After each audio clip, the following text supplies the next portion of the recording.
ما في ايه؟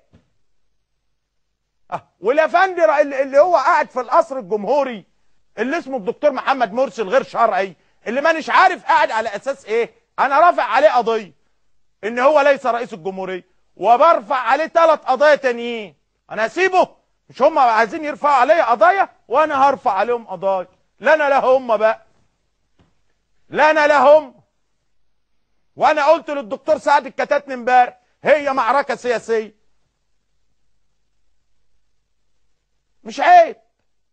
مش انتوا بتتكلموا عن السياسه؟ ما السياسه معارك سياسيه. هتيجي تكلمني عن القتل واللي حللنا دمه وحرمنا دمه؟ طب انا حللت دمك انت كمان بقى، يلا. واذا كان انت متهالك ان انت عندك عناصر قادره على التنفيذ، فانت ما تعرفش انا عندي ايه.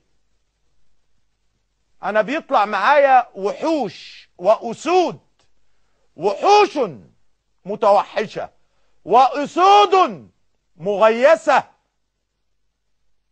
يكفي اللي بيطلع معايا من بلبيس، واللي بيطلع معايا من طوخ ومن القليوبيه ومن المنوفيه ومن الدقهليه، يعني اعداد كتير. واللي بيجولي من الصعيد، في ناس بتقعد 3 ايام سفر عشان تيجي تطلع معاه المليونين.